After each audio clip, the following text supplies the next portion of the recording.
High command ಮಟ್ಟದಲ್ಲಿ ನಡೆದ ಒಪ್ಪಂದದಂತೆ 2.5 ವರ್ಷಗಳ ನಂತರ ಸಿಎಂ ಸ್ಥಾನವನ್ನ ಡಿಸಿಎಂ ಡಿಕೆ ಶಿವಕುಮಾರ್ ಅವರಿಗೆ ಹಸ್ತಾಂತರಿಸುವಂತೆ ಹಿರಿಯ ಮುಖಂಡ ಮಾಜಿ ಸಚಿವ ಪಿಜಿಆರ್ ಸಿಂಧ್ಯಾ ಮುಖ್ಯಮಂತ್ರಿ ಸಿದ್ದರಾಮಯ್ಯ ಅವರಿಗೆ ಸಲಹೆಯನ್ನ ನೀಡಿದ್ದಾರೆ.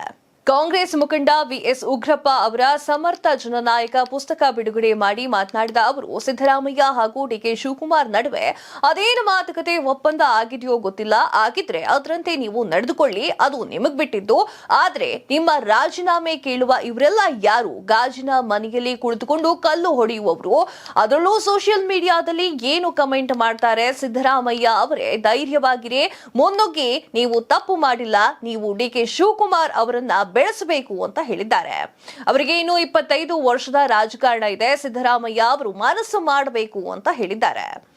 ಎಚ್ ಪಟೇಲ್ ನೇತೃತ್ವದ ಜನತಾದಳ ಸರ್ಕಾರದಲ್ಲಿ ಸಿದ್ದರಾಮಯ್ಯ ಅವರ ಸಹೋದ್ಯೋಗಿಯಾಗಿದ್ರು.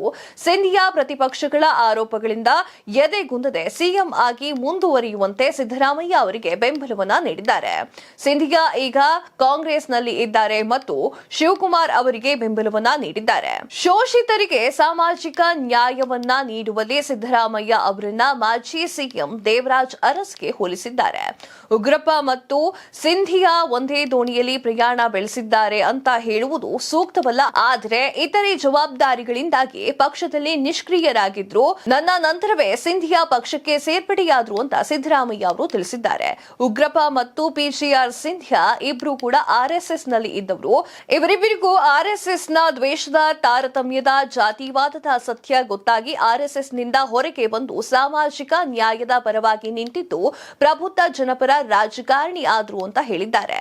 ನಮ್ಮ ಭಿನ್ನ ಅಭಿಪ್ರಾಯಗಳ ಹೊರತಾಗಿಯೂ ನಾವು ಉತ್ತಮ ಸ್ನೇಹಿತರಾಗಿದ್ದೇವೆ. ಮಲ್ಲಿಕಾರ್ಜುನ್ ಖರ್ಗೆ ಅವರು ಸಮ್ಮತಿಸಿದ್ದರೂ ಕೂಡ ಉಗ್ರಪ್ಪ ಅವರನ್ನ ಪರಿಷತ್ತಿನ ವಿರೋಧ ಪಕ್ಷದ ನಾಯಕರನ್ನಾಗಿ ಮಾಡಲು ಸಹಾಯ ಮಾಡಿದ್ದೇನೆ ಅಂತ ಶಿವಕುಮಾರ್ ಅವರು ಹೇಳಿದ್ರು.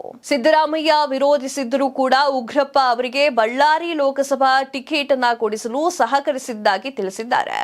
ಉಗ್ರಪ್ಪ ಸಚಿವರಾಗಿರಲಿಲ್ಲ ಅಂತ ಸಿಎಂ ಸಿದ್ದರಾಮಯ್ಯ ತಮ್ಮ ಭಾಷಣದಲ್ಲಿ ವ್ಯಕ್ತಪಡಿಸಿದ್ದಾರೆ. ನಾನು ಸಹಾಯ ಮಾಡಲು ಪ್ರಯತ್ನಿಸುತ್ತೇನೆ. ನಾನು ರಾಜಕೀಯ ಜೀವನದ ಸಂಧ್ಯಾಕಾಲದಲ್ಲಿ ಇದ್ದೇನೆ. ಆದರೆ ಉಗ್ರಪ್ಪ ಅವರಿಗೆ ಇನ್ನೂ ಕೂಡ ಭವಿಷ್ಯವಿದೆ. ವಿಷಯಗಳು ಹೇಗೆ ಹೊರಹೊಮ್ಮುತ್ತದೆ ಅಂತ ನೋಡೋಣ ಅಂತ ಹೇಳಿದ್ದಾರೆ.